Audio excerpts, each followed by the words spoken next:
وعلیکم السلام۔ میرا کام ہے آپ کی تربیت کرنا، میں آپ کا باپ چیز رہا ہوں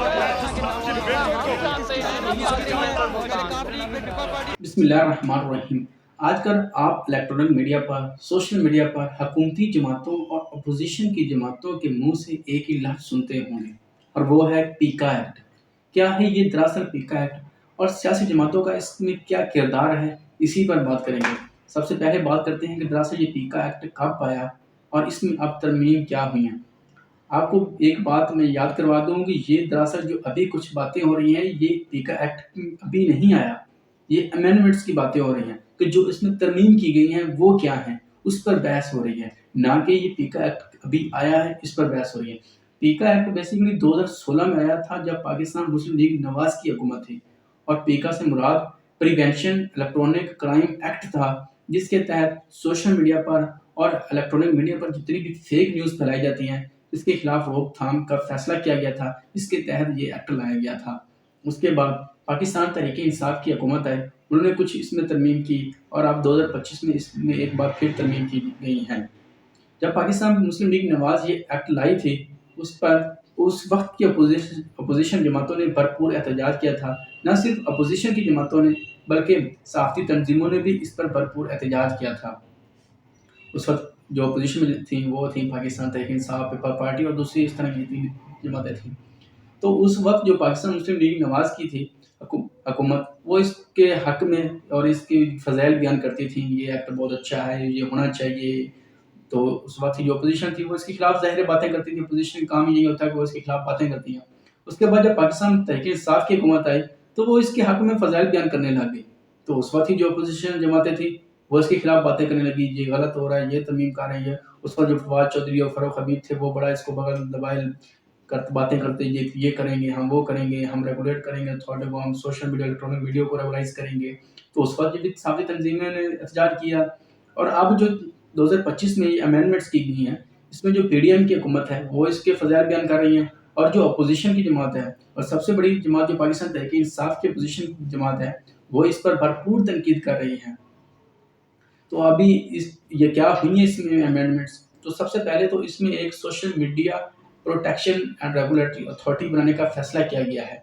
جس کا ہیڈ آفس اسلام آباد میں ہوگا، اور اس کے بعد صوبوں میں بھی اس کے دفاتر قائم کیے جائیں گے۔ اس میں 9 اراکین شامل ہوں گے۔ اس کا ایک چیئرمین ہوگا جس کا کم سے کم متعلقہ فیلڈ میں 15 سال تجربہ ہوگا۔ اس کے علاوہ اس میں 5 اراکین اور شامل ہوں گے، جس میں ایک صحافی ہوگا جس کا تجربہ کم از کم 10 سال، اسی طرح ایک وکیل ہوگا، اسی طرح ایک سافٹ ویئر انجینئر ہوگا، ایک سوشل میڈیا مینیجر ہوگا، ایک آئی ٹی ایکسپرٹ ہوگا، اور اس کے علاوہ 4 ممبر اور بھی ہوں گے۔ تو یہ ان کی مدت جو ہوگی یہ 5 سال کے لیے ہوگی، اور جتنی بھی ریگولائز جو سوشل میڈیا ہے وہ اس کو ریگولائز کریں گے اور اس کو دیکھیں گے، اگر کوئی فیک نیوز ہے، غلط نیوز ہے، جھوٹ ہے، پروپیگنڈا ہے، تو وہ اس کے خلاف کارروائی کریں گے۔ اسی طرح کمپلینٹ سیل قائم کیا گیا ہے، مطلب ان کے لیے جو کہ اگر کسی کو لگتا ہے کسی کو ڈرا رہا ہے، دھمکا رہا ہے، یا ان کو کوئی تھریٹ کر رہا ہے، تو اس کے خلاف بھی وہ ایک کمپلینٹ سیل قائم کیا گیا ہے۔ اس کے تحت لوگ اس پہ درخواست دے سکتے ہیں۔ اگر کسی کے خلاف کسی کو کارروائی ہوئی ہے، وہ غلط ہوا ہے، تو وہ 24 گھنٹے کے اندر اس کے خلاف درخواست بھی دے سکتا ہے۔ اس کے علاوہ ایک ٹریبیونل قائم کیا گیا ہے جو کہ وفاقی حکومت کے انڈر کام کرے گا۔ اس ٹریبیونل میں جو کہ چیئرمین ہوگا وہ ہائی کورٹ کا سابق جج ہوگا، اس کی مدت 5 سال کے لیے ہوگی۔ اور اسی طرح ایجنسی قائم کی گئی ہے جو کہ پہلے ایف آئی اے کے انڈر کام کرتی تھی، اب نیشنل کرائم ایجنسی ایک بذات خود ایک الگ سے ادارہ بنایا گیا ہے جو کہ سوشل میڈیا کو ریگولائز کرے گا، تو الیکٹرانک میڈیا کو بھی ساتھ کرے گا۔ تو پہلے جو بھی سزائیں تھیں، ابھی کو فیک نیوز پر 3 سال اور 20 لاکھ جرمانہ کیا گیا۔ پہلے یہ کرائم تھا بیلیبل، اب اس کو نان بیلیبل کر دیا گیا۔ مطلب پہلے اگر کوئی یہ کرائم کرتا تھا تو وہ ضمانت لے سکتا تھا، اب یہ ضمانت نان قابل ہو گیا، مطلب کہ اب وہ ناقابل ضمانت ہو گیا،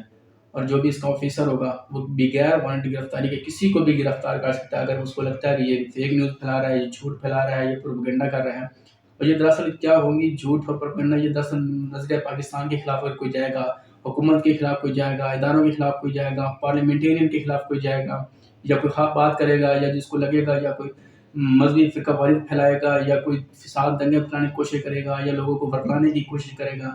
تو سب جو بھی چیزیں ہوں گی وہ اس کے تحت آئیں گی۔ تو اس میں ایک ریگولیٹری قائم کی گئی ہے، ایک سائبر ایمرجنسی، ایک کمپلینٹ سیل قائم کیا گیا ہے، اور اس کے تحت ایک ٹربیونل قائم کیا گیا ہے۔ تو یہ مقصد ان کا یہی ہے کہ سوشل میڈیا کو ریگولیٹ کریں اور الیکٹرانک میڈیا پہ جو بھی فیک نیوز ہے وہ پھیلائی جا رہی ہیں یا اس کی روک تھام کے لیے۔ تو یہ حکومتیں لاتی کیوں ہیں اور اس کا دراصل مقصد کیا ہوتا ہے؟ حکومت کا مقصد ہوتا ہے کہ کوئی بھی ان پر تنقید نہ کرے، کوئی بھی ان کی غلط پالیسیوں پہ تنقید نہ کرے، کوئی بھی ان کے خلاف بات نہ کرے، کوئی بھی ان کے جھوٹ پروپیگنڈا کو کسی کو لوگوں کو بتانے کی کوشش نہ کرے، کیونکہ نیوز اینکروں کا یا صحافیوں کا تو کام یہی ہوتا ہے کہ اندر کی خبر باہر لانا۔ اگر آپ اس کے پاس کوئی ثبوت نہیں ہے، اگر اس کو کہہ دیا کہ یہ اس طرح ہو رہا ہے اور اس کے پاس وہ ثبوت کیسے دے گا، کیونکہ ان کو تو خود خفیہ بات بتائی جاتی ہے۔ اگر وہ سب یہ ہر کسی کے نام بتانا شروع کر دیں تو اس طرح کسی کے پاس اندر کی بات آئے گی نہیں۔ تو وہ حکومت کا کام ہے کہ کوئی اس طرح کی بات ہی نہ کہے اور نہ ہی اداروں کے خلاف۔ تو اس طرح ممکن نہیں ہوتا۔ آپ لوگوں کے منہ کو تالے لگانا چاہ رہے ہیں، آپ وہی کہنا چاہ رہے ہیں کہ جو ہم کہیں وہ ٹھیک ہے، اور لوگ اس کے پیچھے اللہ اکبر کہتے ہوئے کہیں ہاں جی ٹھیک ہے، آپ نے یہ کہہ دیا تو ٹھیک ہے۔ تو دراصل سیاسی جماعتوں کا اس میں کیا کردار ہے؟ تو اس میں اگر آپ دیکھیں، جب پاکستان مسلم لیگ نواز کی حکومت تھی تو وہ اس کے فضائل بیان کرتی تھی اس وقت جب وہ یہ ایکٹ لائی تھی، اور اس وقت کی اپوزیشن جماعتیں اس کے خلاف بھرپور باتیں کرتی تھیں، تنقید کا نشانہ بناتی تھیں، صحافی تنظیموں کو ساتھ ملا کر ان کے احتجاج میں شامل ہوتے تھے، ان کے تحریکوں میں شامل ہوتے تھے اور اس کے خلاف بھرپور باتیں کرتے تھے۔ جب پاکستان تحریک انصاف کی حکومت آئی تو وہی پاکستان مسلم لیگ نواز جو پہلے اس کے فضائل بیان کرتی تھی وہ اس پر تنقید کرنے لگی، اور وہی تحریک انصاف جو اس کے پہلے خلاف تنقید کر رہی تھی اس کے فضائل بیان کرنے لگی۔ اور جب ابھی پی ڈی ایم کی حکومت ہے، وہ تمام پی ڈی ایم کی جماعتیں جو اس وقت حکومت میں بیٹھی ہیں، کسی ایک جماعت نے بھی یہ نہیں کہا کہ یہ غلط ہو رہا ہے، یہ جو بھی ترمیم لائی جا رہی ہیں، جو بھی سزائیں دی جا رہی ہیں، جو بھی نان ویلیبل اوفینس قرار دیے جا رہے ہیں، تو یہ غلط ہے۔ کسی ایک جماعت یا کسی ایک شخص نے نہیں کہا۔ دوسری جانب وہی تحریک انصاف جو اپنی حکومت میں اس کے فضائل بیان کرتی تھی، اب وہ اس کو بھرپور تنقید کا نشانہ بنا رہی ہیں۔ تو یہ وہ منافقت، یہ وہ جھوٹ، یہ وہ پروپیگنڈا جو سیاسی جماعتیں کرتی ہیں اپنے لوگوں کو ورگلانے کے لیے، اپنے مفاد کے لیے، صرف اپنی ضروریات کے لیے۔ ان کو وہ ٹھیک لگتا ہے جو ان کے مفاد کے لیے بہتر ہے، نہ کہ لوگ اور عوام کے اور پاکستان کے لیے بہتر ہے۔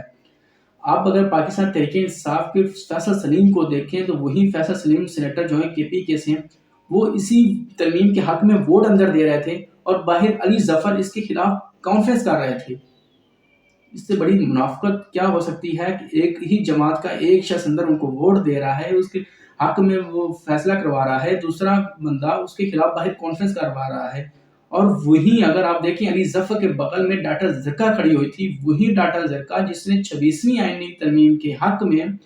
ووٹ دیا حکومت کو، اور پاکستان تحریک انصاف نے کہا کہ یہ دراصل غدار ہیں، یہ ملک دشمن ہے، یہ ہماری پارٹی میں نہیں ہے، اس نے پیسے نہیں ہے، اس نے ضمیر بیچا، اور اس کے خلاف بھرپور کانفرنس کی، بھرپور باتیں کی، اس کو تنقید کا نشانہ بنایا۔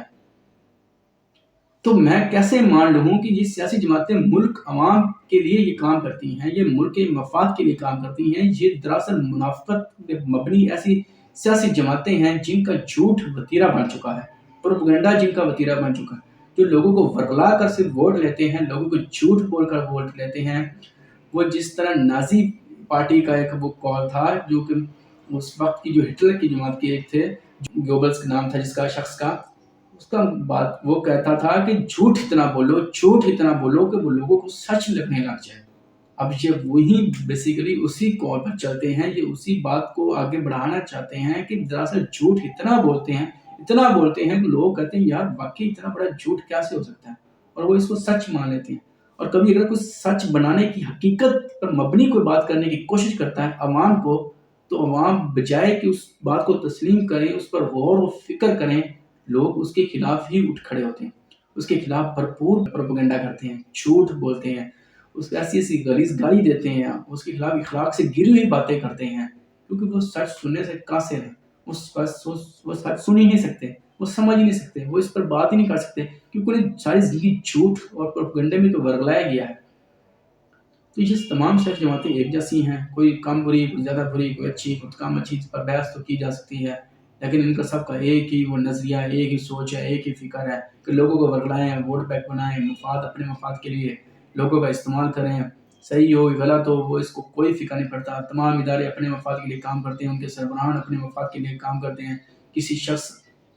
کو یہ ہمت نہیں ہوتی یہاں پاکستانی کو ووٹ کھڑا ہو کسی ادارے کے خلاف بات کر لے، کسی حکومتی نمائندے کے خلاف بات کر لے. مطلب اب لوگوں کو اس قدر ایک طرح تو آپ بڑے وہ نام نہاد ڈیموکریسی کے چیمپئن بنتے ہیں، دوسری جانب لوگوں کے زبانوں پر تالے لگانا چاہتے ہیں. آپ نہیں چاہتے کہ لوگ وہ بات کریں جو آپ کو پسند نہیں ہے، آپ چاہتے ہیں کہ لوگ وہی بات کریں جو آپ کو پسند ہے. لوگ اندھی تقلید کریں آپ کے پیچھے اندھوں کی طرح لگیں، لکیر کے فقیر بنیں، کہ جو آپ سوچتے ہیں، جو آپ سمجھتے ہیں، جو آپ کو ٹھیک لگتا ہے لوگ بھی وہی سوچیں، وہی سمجھیں، وہ لوگوں کو وہی ٹھیک لگے. تو خدا را پاکستانی عوام کو سوچنا چاہیے، سمجھنا چاہیے کہ یہ دراصل اپنے مفاد کے لیے جماعتیں بنائی گئی ہیں. یہ کوئی بھی عوام کے لیے اور پاکستان کے لیے بنائی جاتی، یہ اپنے مفاد کے لیے کام کرتی ہیں. یہ سب کچھ وہی کرتی ہے جو ان کے لیے بہتر ہوتا ہے، جو ان کے مفاد کے لیے بہتر ہوتا ہے، نہ کہ لوگوں کے لیے، نہ کہ پاکستان کے لیے. تو خدا پاکستان کی فکر کریے، اپنی فکر کریے، اپنی آنے والی نسلوں کی فکر کیجیے. خدا پاکستان کا حامی و ناصر ہو. پاکستان زندہ باد.